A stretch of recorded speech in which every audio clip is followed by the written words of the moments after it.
Hello বন্ধুরা, welcome back to my channel live capture. এটা কোনো ব্লগ নয়, এটা একজন ভারতীয় সাধারণ নাগরিক হিসেবে আমার মনে হলো এই ভিডিওটা আমার করা উচিত, তাই ভিডিওটা করছি। আমি জানি আমার খুবই ছোট্ট একটা চ্যানেল, তো তবুও আমার মন থেকে কোথাও একটা মনে হলো যে আমি ভিডিওটা করি। বর্তমান যা পরিস্থিতি চারপাশে সেটা তো তোমরা সবাই জানোই, টিভিতে বা ফোনেতে সেটা দেখতেই পাচ্ছ। গত 22শে এপ্রিল কাশ্মীরের পহেলগাঁওতে আমাদের হিন্দু ধর্মীয় যে পুরুষরা, তাদেরকে নির্মমভাবে হত্যা করা হয়েছিল তাদের স্ত্রীর সামনে। মানে একজন মহিলা যে কতটা অসহায় সেটা বোঝানোর জন্য বেছে বেছে পুরুষদেরকে নির্মমভাবে হত্যা করা হয়েছিল এবং একজন স্ত্রীর সিঁথির সিঁদুর মুছে দেওয়া হয়েছিল। তারই প্রতিশোধ নিতে সেই অপারেশনের নাম রেখা হয়েছে অপারেশন সিন্দুর, এবং যেটা গত 7 তারিখে সাকসেসফুল হয়েছে। এবং সেই অপারেশন সিন্দুরের নেতৃত্ব দিয়েছেন দুজন মহিলাই।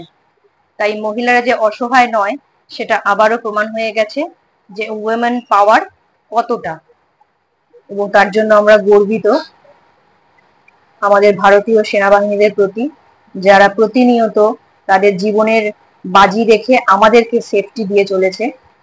তাদেরও পরিজন আছে, পরিবার আছে, মা বাবা স্ত্রী সন্তান সবাই আছে।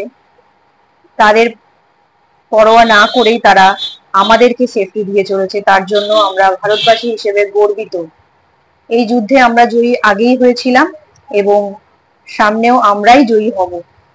তো একজন সাধারণ নাগরিক হিসেবে আমি সবাইকে জানাতে চাই যে তোমরা সকলে আমাদের ভারতীয় সেনাবাহিনীদের জন্য সবসময় ভগবানের কাছে প্রে করো, যেন তারা সুস্থভাবে অক্ষতভাবে তাদের পরিবারের কাছে ফিরে আসতে পারে।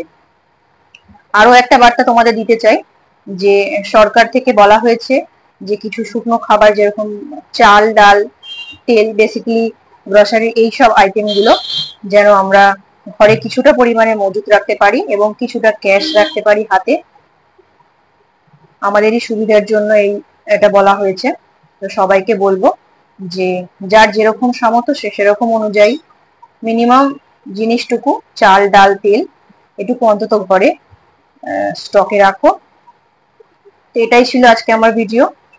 তো আশা করব এই ভিডিওটা একটু শেয়ার করে সবার মাধ্যমে ছড়িয়ে দেবে, আর সকলে আমাদের ভারতীয় সেনাবাহিনীর জন্য মন থেকে ভগবানের কাছে প্রে করো যেন তারা সুস্থ থাকে। জয় হিন্দ, জয় ভারত, বন্দে মাতারাম।